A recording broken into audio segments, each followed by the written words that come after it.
This video focuses on three fallacies that frequently get confused for students, and so we spend some time separating them off. Remember, it is the difference between finding the right names in class for students. So spend some time separating these names off from each other so that they don't get confused in your mind, especially when you come to explain them, especially when you come to apply them. The personal attack fallacy is not quite the same as the straw man fallacy, which is not quite similar to the poisoning the well fallacy. So we ought to know what each one means. Let's focus in on this one. The poisoning the well fallacy frequently surrounds how you approach the issue, and sometimes affects that logos or the logical way that you think, and really blends into illogic. Poisoning the well actually comes from a time when people actually poisoned the well. They would throw something, some body usually, of an animal or carcass or something worse, into the well. There was the community well where people went to go get water. And that metaphor is kind of lost in our day and age unless someone poisons a water tower, or unless the water gets infected in a community, unless there's runoff or something weird. That can bring to the attention of people how we do share things in common, especially the city water or water that we depend on.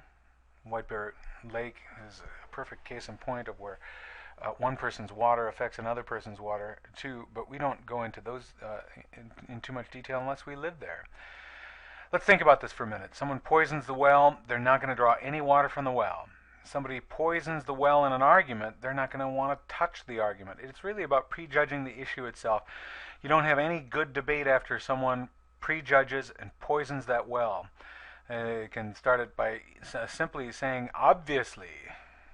When they say something like that, and it may not be so obvious, why have they already concluded that it is obvious? They've poisoned the well possibly. You've got to take a close look for that fallacy.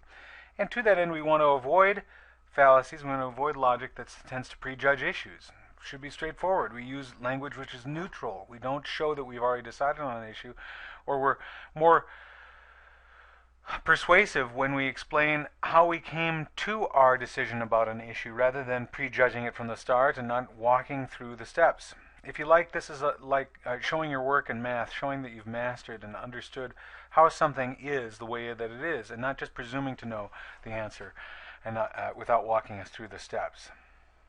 All right, another kind of fallacy that we'll take a look at. A personal attack fallacy is an emotional fallacy. That's why I put it down in the triangle side that I have. The personal attack really is a fallacy about opposition unrelated to an issue. It's where you take a look at somebody and you criticize them for being bald or having a bad voice in a video or for not making videos the way they ought, doggone it. It is something really unrelated to the main issue at hand, usually. In this case, you're just a stickman, so why should we listen to you? Why do we listen to a stickman anyway? The personal attack goes off the beaten path. You could also call it a fallacy of distraction, but it tries to take the messenger and make that the message, when in fact we really want to focus on the topic or the message that's being talked about.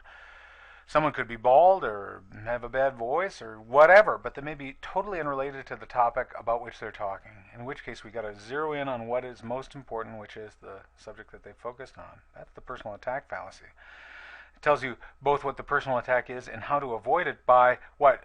Trying to eliminate from the discussion irrelevant details about that person that are unnecessary to the topic at hand.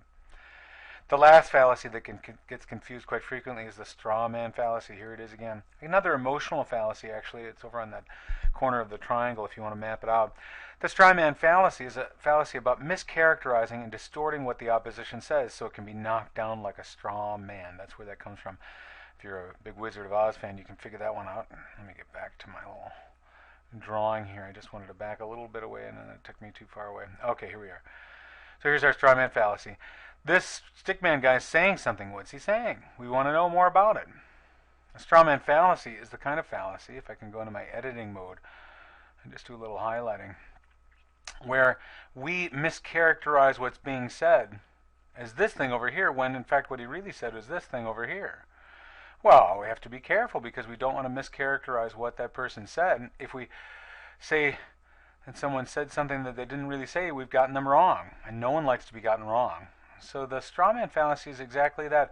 We construct this phony baloney opposition, or someone who we know is false, in lieu of the actual person that's out here. If I said to you as a group of students in a class, well, we all know that all students just want to get out of work and they're lazy, no good, whatever, and they try to make the argument to me that they deserve more than anybody else, I'd be making a straw man, especially with that last statement, because I'm mischaracterizing the way that most students think.